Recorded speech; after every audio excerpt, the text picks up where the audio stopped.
এখন পর্যন্ত অর্থ মন্ত্রণালয় এবং বাণিজ্য মন্ত্রণালয়ের যে প্রস্তুতি রয়েছে, বিশেষ করে সচিবালয় কেন্দ্রিক সেই প্রস্তুতি খবর একটু জানাবেন, এবং কারা মন্ত্রী হচ্ছেন সেরকম কোনো তথ্য আপনি পেয়েছেন কিনা?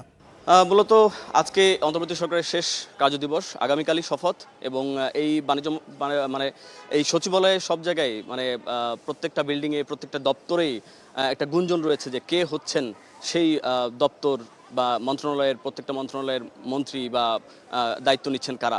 আমরাও সেটি শুনেছি, এবং যেটি শোনা যাচ্ছে যে অর্থ মন্ত্রণালয়ের দায়িত্ব পেতে পারেন রেজা কিবরিয়া, কিন্তু আবার এটিও অনেকেই বলছেন বিশ্লেষকরা বা এখানে যারা ওই মন্ত্রণালয় অর্থ মন্ত্রণালয়ে যারা রয়েছেন তারা এটিও বলছেন যে যিনি রয়েছেন তাকে হয়তো বা টেকনোক্রেট হিসেবে বিএনপি অর্থ মন্ত্রণালয়ের দায়িত্ব দিতে পারেন, এমনটিও গুঞ্জন রয়েছে। পাশাপাশি আমি যদি বাণিজ্য মন্ত্রণালয়ের কথা বলি, বাণিজ্য মন্ত্রণালয় নিয়ে আসলে এক ধরনের ধোঁয়াশা রয়েছে, সেখানে আসলে কাকে দিবেন। এর আগে বিএনপির যিনি বাণিজ্য মন্ত্রী হিসেবে দায়িত্ব পালন করেছিলেন আমির খসরু মাহমুদ চৌধুরী, তাকে এক ধরনের গুঞ্জন রয়েছে যে পররাষ্ট্র মন্ত্রণালয়ের দায়িত্ব দিতে পারেন, সেই জায়গাটি নিয়ে এক ধরনের ধোঁয়াশা রয়েছে। তবে আগামীকাল পুরোপুরি স্পষ্ট হয়ে যাবে, এবং তার আগেই আমরা খোঁজখবর রাখছি। যদি মন্ত্রিপরিষদ বিভাগ থেকে সেরকম কোনো তথ্য পাই, একদম নিশ্চিত হওয়ার পরে আমি স্টার নিউজের মাধ্যমে দর্শকদের জানাতে পারবো।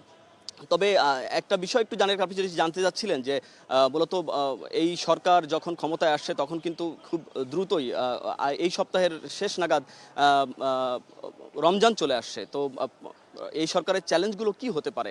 তার মধ্যে সবথেকে বড় চ্যালেঞ্জ রয়েছে যেটি হচ্ছে যে মূল্যস্ফীতি নিয়ন্ত্রণ করা। মূল্যস্ফীতি যদি নিয়ন্ত্রণ করতে পারে সেক্ষেত্রে সরকারের একটি গ্রহণযোগ্যতা কিন্তু থাকবে এই মানুষের কাছে। এবং মূল্যস্ফীতি এখন আপনি জানেন যে 8.58% মূল্যস্ফীতি, এটি কিন্তু অনেক বেশি মূল্যস্ফীতি, এবং এটি কমিয়ে আনার জন্য কিন্তু বিভিন্ন ধরনের পদক্ষেপ নেওয়া দরকার। সেটি একটি বড় ধরনের চ্যালেঞ্জ হতে পারে। এর পাশাপাশি রাজস্ব আদায়ের যে একটি ব্যাপার রয়েছে, রাজস্ব ঘাটতি বাংলাদেশে সবসময় থেকে থাকে, যে ধরনের টার্গেট দেওয়া থাকে লক্ষ্য পূরণ করতে কিন্তু হিমশিম খেতে হয়।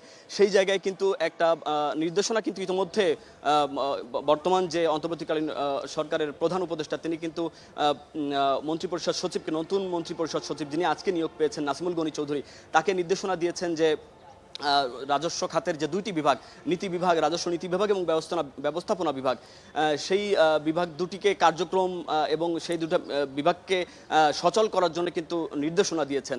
এর পাশাপাশি বড় চ্যালেঞ্জের মধ্যে রয়েছে ব্যাংক খাতের একটি অব্যবস্থাপনা রয়েছে।